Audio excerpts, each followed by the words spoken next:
আল্লাহ রাব্বুল আলামিনের দিকে প্রত্যাবর্তনের জন্যই রমজান মাসটা আমাদের কাছে আসে। কারণ সারা বছর আমরা বিভিন্ন দিকে ছন্নছাড়া হয়ে যাই। একটা আছে ঘর, এই ঘরের মধ্যে অনেক মানুষ আছে, এই মানুষগুলো বিভিন্ন দিকে ছুটে চলে গেছে, তাদেরকে ঘরে ফিরিয়ে আনতে হবে। ফিরিয়ে আনার মৌসুমটা হচ্ছে রমজান।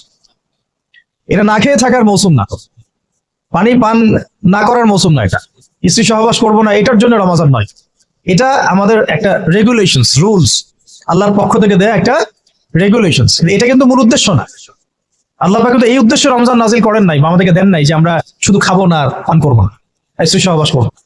উদ্দেশ্যটা আল্লাহ পাক আয়াতের শেষে বলেছেন লাআল্লাকুম তাত্তাকুন, যাতে করে তোমরা তাকওয়া অবলম্বন করতে। আর এটা শুধু একদিন এক মাসের কোন ট্রেনিং সেশন না, এটা বছর জুড়ে যেন থাকে, সারা জীবন জুড়ে যেন থাকে। এই জন্যই বেসিক্যালি রমাদান আসে। এই যে আজকে 6 বা 7 রমজান চলছে, আমরা কতজন ফিকির করেছি যে আসলে রমাদান কি জন্য আসছে? আল্লাহ পাক যে আমাকে রমাদানটা দিলেন, আমি তো সৌভাগ্যবান। রমাদানটা আসলো কেন? এটা কেন দিলেন আল্লাহ? কেন না খেয়ে থাকতে হবে আমাকে? কেন আমাকে পানি পান না করে থাকতে হবে? কেন আমি স্ত্রী সহবাস করবো না? স্ত্রী তো আমার জন্য হালাল। হালাল স্ত্রী আল্লাহ পাকের জন্য ছেড়ে দিচ্ছি, আবার সেই রোজা রেখেই হারাম মেয়েদের সাথে সম্পর্ক। হালাল খাবার আমরা ছেড়ে দিচ্ছি, হালাল খাবার ছেড়ে দিলাম, অথচ অর্থনৈতিক জীবনে, ব্যবসায়িক জীবনে গিয়ে দেখেন সুদ, ঘুষ, দুর্নীতি আর করাপশন। হালাল পানি ছেড়ে দিলাম, এদিকে দেখেন মাদক, জিনা, ব্যভিচার, পরকিয়া, গীবত, তহমত, এগুলো ছাড়তে পারছি না। আসলে কেন এগুলো ছাড়তে বলা হচ্ছে? পানি, খাবার এবং স্ত্রী সহবাস, একটা আপনাকে সবর এর ইমতিহান দেওয়া হচ্ছে, তাকওয়ার একটা প্রশিক্ষণ দেওয়া হচ্ছে। এটা এক একটা শুধু একটা বিষয় নয়, একটা মূলনীতি যে খাবার ছেড়ে দিচ্ছ মানে কি? আল্লাহর ভয়ে তুমি হালালও ছেড়ে দিচ্ছ, তাহলে আল্লাহর ভয়ে হারামে কিভাবে তুমি লিপ্ত হতে পারো? যে আল্লাহর ভয়ে তুমি হালাল ছেড়ে দিলা, সে আল্লাহকে ভয় না করে হারাম কেমন করে ছাড়তে পারো? মানে হারামে কিভাবে লিপ্ত হতে পারো? বিষয়টা হচ্ছে এই, যে আল্লাহর ভয়ে আমি হালাল খাবার ছেড়ে দিলাম, সেই আল্লাহর ভয়ে কেন আমি হারাম ছাড়বো না? লজিকটা কি? এটা মেক সেন্স না? যে আল্লাহ পাকের ভয়ে আমি হালাল ছেড়ে দিলাম, হালাল খাবার ছেড়ে দিলাম, তাহলে কেন আমি আল্লাহর ভয়ে হারাম ছাড়বো না? যে আল্লাহর ভয়ে আমি পানি ছেড়ে দিচ্ছি, পানি ছাড়া মানুষ বাঁচেই না, তো সেই আল্লাহর ভয়ে আমি কেন আমার নফসের প্রবৃত্তিগুলো ছাড়তে পারবো না? আমি হারামগুলো কেন ছাড়তে পারবো না? যে আল্লাহর ভয়ে আমি হালাল স্ত্রী ছেড়ে দিলাম, তো সেই আল্লাহকে কি আমি তখন ভয় করি না যখন আমি হারাম মেয়েদের সাথে সম্পর্ক করি? এই প্রশিক্ষণটা দেওয়ার জন্য রমাদান আমাদের মধ্যে আসে, যাতে আমরা তাকওয়া অবলম্বন করতে পারি। এটা কি? আল্লাহ ভীতিটা কি? এক কথায় আনতা আবুদুল্লাহ কাআন্নাকা তারা, তুমি এমন ভাবে আল্লাহর ইবাদত করবে যেন তুমি আল্লাহকে দেখতে পারছো। আল্লাহকে যদি আমরা দেখতে পারতাম, তাহলে আমরা কি এক ওয়াক্ত নামাজ কাজা করতাম বা করতে পারতাম? না পড়ে থাকতে পারতাম, যাকাত না দিয়ে থাকতে পারতাম, সুদ খাইতে পারতাম, জেনা করতে পারতাম, ঘুষ খাইতে পারতাম, জুলুম করতে পারতাম, মানুষকে এইভাবে ঠকাতে পারতাম, মাপে কম দিতে পারতাম, এইসব কবিরাগুলো করতে পারতাম আল্লাহ যদি সামনে থাকতেন? আল্লাহ পাক হাদিসের মধ্যে রাসূলের মাধ্যমে এটা জানাচ্ছেন, এমন ভাবে আল্লাহর ইবাদত করো যেন তুমি আল্লাহকে দেখছো। ওয়াইল্লাম তাকুন তারাহু ফাইন্নাহু ইয়ারা, তুমি যদি আল্লাহকে দেখতে না পারো, জেনে রাখবা আল্লাহ তোমাকে দেখছেন। এটা হলো ইহসান, এর সাথে তাকওয়া সম্পৃক্ত। মানুষের ভাষা, মানুষের রং, মানুষের বংশ, এগুলো আল্লাহ পাকের কাছে মর্যাদার মানদণ্ড নয়। ইল্লা তাকওয়া, শুধু তাকওয়াই।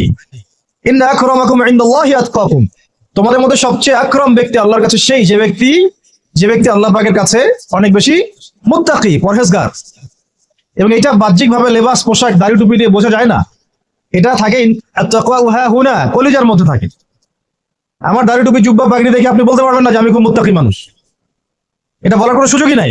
আপনি ধারণা করতে পারেন সর্বোচ্চ হতে পারে মানুষটা ভালো, কিন্তু সে কতটুকু ভালো, কতটুকু মুত্তাকি, এটা আল্লাহ ছাড়া কেউ জানেন না। আর এই রমাজানে কি হয়েছে? কেন রমাজানে এত করে আমরা আয়োজন করছি, সাওম রাখছি, যাকাত দিচ্ছি, তারাবি পড়ছি? আসলে খাসিয়াত কি? রমাজানের খাসিয়াতটা কি? খাসিয়াত হচ্ছে এই মাসে কোরআন নাজিল হয়েছে। সুবহানাল্লাহ। যদি কোরআন শাবানে নাজিল হতো, হয়তো শাবানের 1 মাস আমরা রোজা রাখতাম, কিন্তু কোরআন নাজিল হয়েছে রমাদানে, লাইলাতুল কদরে। ইন্না আনজালনাহু ফি লাইলাতুল কদর, এটা 1000 মাসের চাইতেও উত্তম। ফেরেশতাগণ নেমে আসেন, জিবরাইল আলাইহিস সালাম নেমে আসেন, সালাম শান্তি বর্ষিত হতে থাকে। এটা রমাদানের শেষ দশকে আছে। এই রমাদানে কোরআন নাজিল হয়েছে। কি উদ্দেশ্যে কোরআন নাজিল হয়েছে? 40 দিন পড়ার জন্য, নিশ্চয়ই 3 দিনের দিন পড়ার জন্য, বছরে একবার খোলার জন্য, সারা বছর ধুলায় পড়ে থাকবে আমার মেসের উপর, এই জন্য। আর আপনারা বুকে হাত দিয়ে বলেন তো, কতজন মানুষ আছেন এখানে, বা এই ওয়াজ যারা শুনবেন, নসিহত যারা শুনবেন, কতজন মানুষ আছে যারা ডেইলি কোরআন খুলে বাংলাদেশের মাটিতে? এই বাংলাদেশের 90% মুসলিমের দেশে কতজন মুসলিম আছেন যারা ডেইলি কোরআন খুলে দেখেন? অন্তত খুলে দেখেন একবার, অন্তত খুলে দেখেন একবার। কতজন কোরআন, মানে কতটা বাড়ি আছে বাংলাদেশে যে বাড়িগুলোতে কোরআন পরিষ্কার পরিচ্ছন্ন আছে, ধুলো পড়ে যায় নাই? কয়টা বাড়ি পাবেন? বহু বাড়ি দেখবেন কোরআন পড়ে আছে উপরে ধুলায় ভর্তি। কোরআনের উপর ধুলা পড়েছে মানে কি জানেন? তার দিনের উপরই ধুলা পড়ে গেছে, তার কলমের উপরই ধুলা পড়ে গেছে, আর দুনিয়া হালাক আখিরাত হালাক, ইল্লা মাশা ইল্লা মাশা। আর ভাই আপনাদেরকে মানে স্ট্রংলি বিষয়গুলো আমি নসিহত করছি, চেষ্টা করছি যে অনতিবিলম্বে রমাজানের এই হক আদায়ের চেষ্টা করেন, কোরআনের কাছে আসার চেষ্টা করেন। রমাজান সেই মাস যেই মাসে কোরআন নাযিল হয়েছে। এই মাসে যদি কোরআন শিখতে না পারি, ইলম শিখতে না পারি, ওলামায়ে কেরামদের সোহবতে না আসি, ঐক্যবদ্ধ হতে না পারি, সমাজের জাহালাত গুলো চিহ্নিত করতে না পারি, দাওয়াতের মাধ্যমে, তাবলীগের মাধ্যমে, প্রতিবাদের মাধ্যমে যদি এগুলোকে আমরা বন্ধ করতে না পারি, তাহলে বাংলার 90% সংখ্যাগরিষ্ঠ মুসলিমের দেশেও আমরা কোনোদিনও স্বাধীন হতে পারব। বরং আমাদের উপরে ছড়ি ঘোরাবে পশ্চিমারা, হিন্দুত্ববাদীরা, উগ্রবাদীরা, সমাজের মুনাফেকরা, ফাসেকরা, জালেমরা, ফ্যাসিস্টরা। এরা আমাদেরকে দাসের মতো দাসত্বের শৃঙ্খলা আবদ্ধ করে রেখে দিক। এখান থেকে কি আপনারা বের হতে চান না? যদি এখান থেকে আমরা বের হতে চাই, তাহলে আমরা সবাইকে যার যার জায়গা থেকে চিন্তা করতে হবে, কাজ করতে হবে, এবং যারা কাজ করছেন তাদের সাথে জুড়ে থাকতে হবে। আল্লাহ পাক আমরা সবাইকে কথাগুলো বোঝার, আমল করার তৌফিক দান করেন, আমিন। আল্লাহ পাকের দরবারে শুকরিয়া জানাই যে আল্লাহ পাক আমাদেরকে আজকে সমরত অবস্থায় এই ইফতার মাহফিলে বসার তৌফিক দান করেছেন, যিনি আমাদেরকে মুসলিম পরিবারে জন্মগ্রহণ করার তৌফিক দিয়েছেন এবং নবী মুহাম্মদ সাল্লাল্লাহু আলাইহি ওয়াসাল্লামের সৌভাগ্যবান উম্মত হওয়ার তৌফিক দিয়েছেন। আলহামদুলিল্লাহ। এই নিয়ামতটা মনে হয় আমাদের কাছে খুব অল্প মনে হলো, তাই না? খুব স্বাভাবিক বিষয় মনে হলো, এটা খুব নর্মাল বিষয় যে আমরা মুসলিম পরিবারে জন্মগ্রহণ করেছি, রাসূলুল্লাহর উম্মত হতে পেরেছি। এটা খুব স্বাভাবিক না বিষয়টা? ছোট বিষয় তো, বিষয়টা ছোট না খুব? এই বিষয়টার আমাদের মধ্যে কি কোনো অনুভূতি কাজ করে কিনা যে আল্লাহ পাক যে আমাকে হিন্দু বানান নাই, খ্রিস্টান, বৌদ্ধ বানান নাই, মুসলিম বানিয়েছেন, এটার অনুভূতি কাজ করে কিনা আমাদের মধ্যে? প্রথমত আজকের দার্সের প্রথম কথা হচ্ছে এটা, আমরা যে মুসলিম এই অনুভূতিটা কি আমাদের মধ্যে কাজ করে কিনা? আল্লাহ পাক চাইলে তো আমাকে বৌদ্ধ, খ্রিস্টান, হিন্দু বানাতে পারতেন, তো আল্লাহ পাক আমাকে মুসলিম পরিবারে জন্মগ্রহণ করার তৌফিক দিয়েছেন। জন্ম নেওয়ার আগে আল্লাহ পাক আমাকে জিজ্ঞাসা করেন নাই তোমাকে কোন পরিবারে জন্ম দিব। কখনো কি মাথায় আসে যে আমি মুসলিম পরিবারে জন্মগ্রহণ করেছি, এর জন্য আল্লাহ শুকরিয়া আদায় করা উচিত? শুকরিয়া মানুষ কিভাবে আদায় করে? আর আপনি যদি কোনো ব্যক্তির জন্য বা আপনার স্ত্রী, সন্তান, আহাল পরিবার, মা বাবার জন্য সারা জীবন পরিশ্রম করেন, এই যে আপনারা পড়াশোনা করছেন, চাকরি বাকরি করবেন, কামাই রোজগার করে স্ত্রীদেরকে খাওয়াবেন, এরপরে যখন স্ত্রী কোনোদিন দেখবেন যে আপনার কৃতজ্ঞ হচ্ছে না, কথা শুনছে না, আনুগত্য করছে না, বা সন্তানের পিছনে এত খরচ করার পরেও, এত মেহনত করার পরেও সন্তান কথা শুনে না, তখন বোঝা যাবে কিছুটা যে অকৃতজ্ঞতা কাকে বলে। অকৃতজ্ঞতা কাকে বলে এটা তখন কিছুটা অনুধাবন করা যেতে পারে।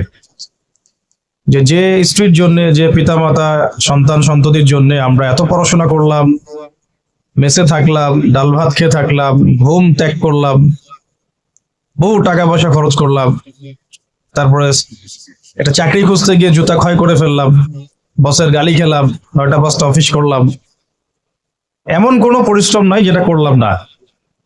যাদের জন্য করলাম তারা আমার কথা শুনে না, তারা আমাকে মূল্যায়ন করে না, তারা আমার উপস্থিতির মূল্যায়ন করছে না, আনুগত্য করছে না, নির্দেশ ফলো করছে না। তখন বোঝা যাবে কিছুটা হলেও যে আসলে অকৃতজ্ঞতা কাকে বলে, আর মানুষ হিসেবে আমরা আল্লাহর কাছে কতটা অকৃতজ্ঞ। আর যে আল্লাহ রাব্বুল আলামিন নিঃস্বার্থভাবে আমাদের জন্য এত কিছু করলেন বা করেন, করে যাচ্ছেন এবং যাবেন, সেই আল্লাহ পাকের সন্তুষ্টির জন্য আমরা মুসলিম হওয়ার হকটুকু আদায় করতে পারছি না। মুসলিম পরিবারে জন্মগ্রহণ করতে পেরেছি মানে আমাকে তো 5 ওয়াক্ত নামাজ পড়তেই হবে, এর কোনো মাফ নাই। তাহলে আমরা কেন নামাজ পড়ি না? মুসলিম পরিবারে জন্মগ্রহণ করতে পেরেছি মানে হচ্ছে আমাকে রমজান মাসে সওম রাখতে হবে, সওম রাখার মতো রাখতে হবে, তারপরেও বহু মানুষ রাখে না। যাকাত দিতেই হবে, দিতে হবে মানে দিতে হবে বলতে দিলেও হবে না দিলেও হবে এমন নয়, নিসাব পরিমাণ সম্পদ হলে দিতেই হবে। তবু আমরা অনেকেই দেই না। দিনের ইলম নিয়ে কথা হচ্ছিল, একজন মুসলিমের উপরে দিনের জ্ঞান অর্জন করাটা ফরজ। আপনাদের জন্য পলিটেকনিক ইনস্টিটিউশনে পড়া ফরজ নয়, ওয়াজিবও না, সুন্নতও না, মুস্তাহাবও না, এটা আপনার জরুরত, দুনিয়াবি একটা জরুরত, স্রেফ জরুরত। কেমন জরুরত? এটা কাপড় পরা যেমন জরুরত, এটা প্রয়োজন। ক্ষুধা লাগছে, তার মানে তো আমাকে 1 গামলা ভাত খেতে হবে না, আমার জরুরত যতটুকু খেলেই তো আমি আবার দাঁড়িয়ে যেতে পারতেছি। তো জরুরত প্রয়োজনকে জীবনের লক্ষ্য বানিয়েছি আমরা, এটাই আমাদের সবচেয়ে বড় একটা ভুল সিদ্ধান্ত হয়েছে। এবং এই প্রয়োজনটাকে মানে উপলক্ষ্যটাকে লক্ষ্য বানিয়ে আমরা যা করছি তার 5%ও আমরা পরকালের জন্য, আল্লাহর জন্য, দ্বীনের জন্য, ইসলামের জন্য করছি না। এই কারণেই আমরা যে মুসলিম পরিবারে জন্মগ্রহণ করতে পেরেছি এই বোধটুকু আমাদের মধ্যে জাগ্রত হচ্ছে না, যে আমার জীবন যাপন, আমার লক্ষ্য, আমার উদ্দেশ্য, আমার চালচলন, আমার কাজকর্ম, এগুলো যে আর 10 জনের মতো হতে পারবে না বা হওয়া উচিত না। অন্যদের সাথে যে আমার একটা পার্থক্য আছে, আদর্শগত পার্থক্য আছে, জীবনের লক্ষ্য উদ্দেশ্যগত পার্থক্য আছে, এই দুনিয়াতে আসার পিছনে যে রহস্য, এর পিছনেও পার্থক্য আছে, গন্তব্যেও পার্থক্য আছে। আমরা ছাড়া, মুসলিমরা ছাড়া অন্য যে কোনো কাফের যদি কাফের অবস্থায় মৃত্যুবরণ করে সরাসরি বিনা হিসেবে জাহান্নাম, এটা ওদের গন্তব্য। আর আমরা মুসলিম পরিবারে জন্মগ্রহণ করে আশা করি জান্নাতে যাওয়ার জন্য, আশা করি আমরা জান্নাতে যাব, এই আশাটা আমাদের মধ্যে থাকে। কিন্তু মুসলিম পরিবারে জন্মগ্রহণ করা একটা মানুষ যে কাজগুলো তার উপরে অবধারিত সেগুলোর ফিকির আমাদের মধ্যে আসছে না, এটাই হচ্ছে সবচেয়ে আফসোসের বিষয়। প্রথম যে বিষয়টা সেটা হলো সলাতের পাবন্দি আমাদের মধ্যে থাকতেই হবে যদি আমরা মুসলিম হয়ে থাকি। সলাত যে ব্যক্তি ঠিকঠাক মতো আদায় করছে না, এটা খুব স্ট্রং ফতোয়া যে তাকে আমরা পরিপূর্ণ মুসলিম কখনোই বলতে পারি না। দ্বিতীয় কথা হচ্ছে যে রমাদান মাসের সওম আমাদেরকে রাখতে হবে এবং আমরা রাখছি আলহামদুলিল্লাহ। এবং এই সওমটাকে শুধুমাত্র না খেয়ে থাকা আর পানি না খাওয়ার মধ্যে সীমাবদ্ধ রাখা যাবে। মূল কথা হচ্ছে ভাই, এই